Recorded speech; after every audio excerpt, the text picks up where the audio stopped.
A Câmara dos Deputados impôs mais uma derrota importante para o governo Lula. Foram 295 deputados que votaram contra o governo. E vai se criando um clima terrível na Câmara dos Deputados. Ontem aconteceu mais uma derrota do governo Lula na Câmara dos Deputados e foi uma derrota feia.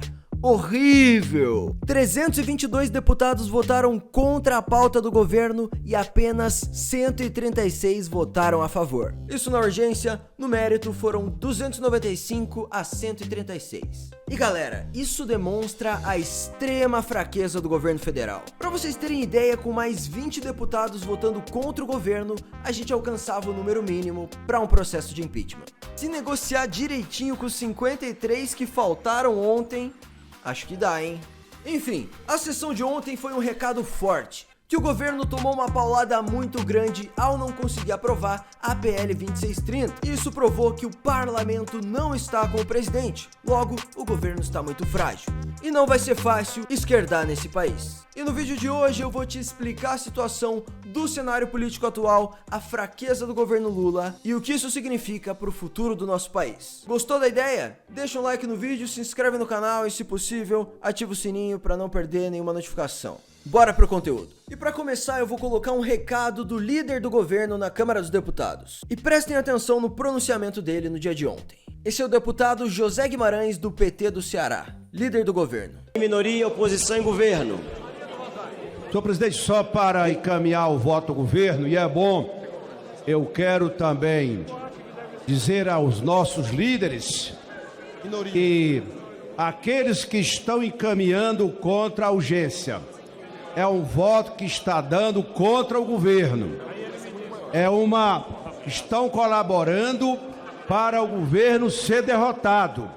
Porque na vida política é assim.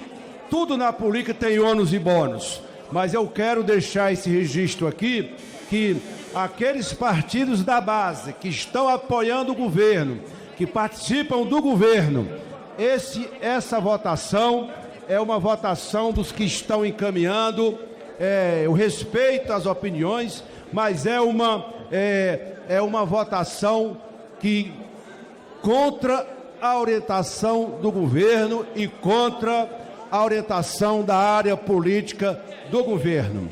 Deputado Eduardo Veloso. Só um Obrigado, minuto. presidente. Um minuto. Eu quero registrar a presença do nosso prefeito. Entenderam? Sim, 322. Não, 136. Abstenção 2.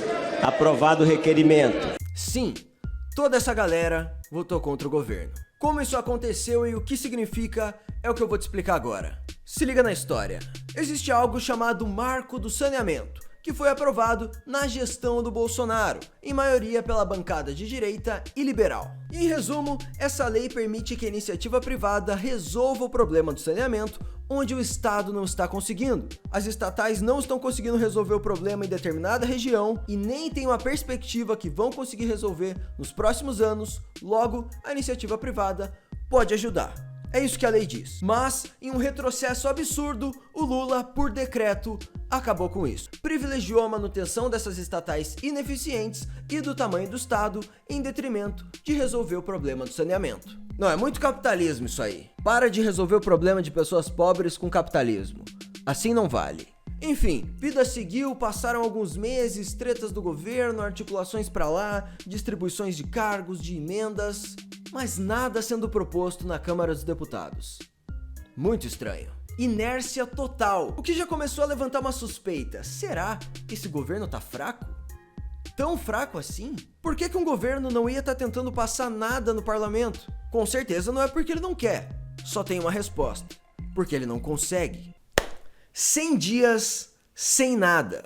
Esse foi o legado do mandato Lula 3, que vai ficar para a história. Até que pronto, finalmente o governo tinha algo que ele queria passar e ia articular a favor. Você já deve ter ouvido falar PL 2630, apelidada carinhosamente de PL da censura. O governo articulou em peso para tentar passar isso, colocou toda a bancada do PT para votar a favor, aproveitou do interesse em conjunto que ele tinha com o STF e convenceu Arthur Lira, liberando várias emendas. Resultado? Não passou. Não, mas foi apenas um adiamento? Galera, nos mostrou que até então só era uma hipótese, que o governo não tem força no parlamento. Nem somando forças com o STF, mídia tradicional e Arthur Lira, eles conseguiram passar. Daí surgiu o clima terrível pelos corredores do parlamento do Brasil. Caramba, o governo perdeu essa, hein? Isso que ele tinha outras forças políticas com o mesmo interesse. Agora imagina sozinho. Qual será a força desse governo? Bom, no dia seguinte, bora testar. E foi o que aconteceu ontem. Foi colocada para votação uma PDL. E o que isso significa? É um instrumento do Poder Legislativo para aprovar ou rejeitar decretos presidenciais. Logo, a bancada de interesse do governo vai estar de um lado e a oposição vai estar do outro. Bora testar essa força. E tá aí o resultado.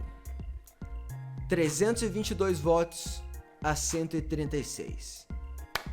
Bom, e o que tudo isso significa? O que eu citei no começo do vídeo, que o governo está fraco, inerte e acabou de provar para todo mundo. O que antes era apenas uma hipótese, ficou escancarado na cara de todos. Se o governo não consegue passar uma PL, nem manter um decreto, imagina as grandes bizarrices econômicas.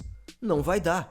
Não vai dar para esquerdar em peso nesse país. É claro, a gente tem que continuar com a pressão, aproveitando dessa fragilidade que acabou de ser exposta.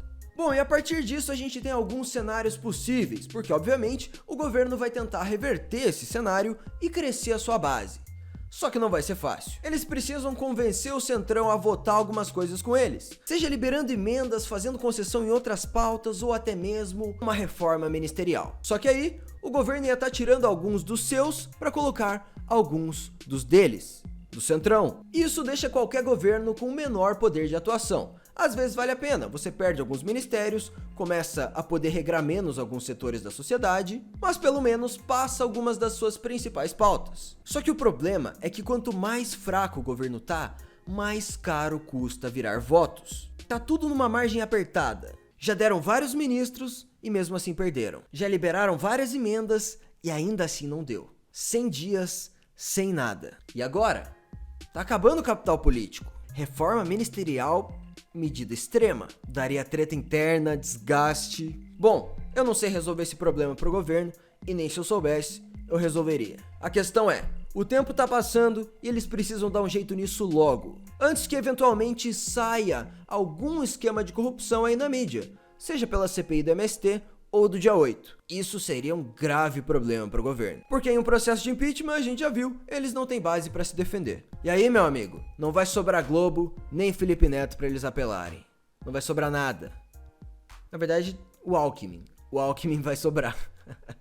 Enfim, esse é o vídeo de hoje, essa foi a análise que eu fiz do cenário político atual. Se você gostou, deixa o seu like, comenta aqui embaixo, se inscreve no canal. E antes de finalizar o vídeo, vou colocar aqui um trechinho do deputado de oposição Kim Kataguiri, no qual ele deu uma zoada com a cara do governo após o fracasso de ontem. Senhor presidente, senhores parlamentares, tenho que ser menos incisivo do que o usual, porque estou me recuperando de uma cirurgia nas amígdalas, mas não poderia deixar de falar nessa sessão, porque essa foi a primeira votação que mostrou o tamanho do governo Lula, que mostrou a fraqueza do governo Lula.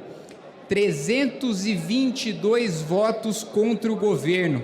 Eu brincava com o deputado Mendonça ali nos microfones de à parte que mais 25 é quórum de impeachment. Mais 25 deputados e a gente já chega no quórum mais alto exigido nessa Câmara dos Deputados, que é o de 3/5. Esta é o tamanho da fraqueza do governo Lula. Esse é o tamanho do governo Lula, e é bom que eles sempre se lembrem o quão pequenos eles são e o quão minoritários na sociedade eles são, apesar do barulho da organização política que eles representam. É bom que a gente dê esse recado muito claro para o Partido dos Trabalhadores, que querem, nesse instrumento, utilizar carguinho em empresa estatal. Para eles, 100 milhões de brasileiros sem esgoto tratado, 30 milhões de brasileiros sem água potável, interessa menos do que carguinho em estatal na Bahia, que é o interesse do ministro da Casa Civil, Rui Costa, de manter os seus cargos na estatal de saneamento da Bahia. Ele quer diminuir os interesses do Brasil inteiro aos seus interesses paroquiais mesquinhos do seu estado, que ele quer manter os seus apaninguados. Essa é a pequenez moral e política do governo Lula.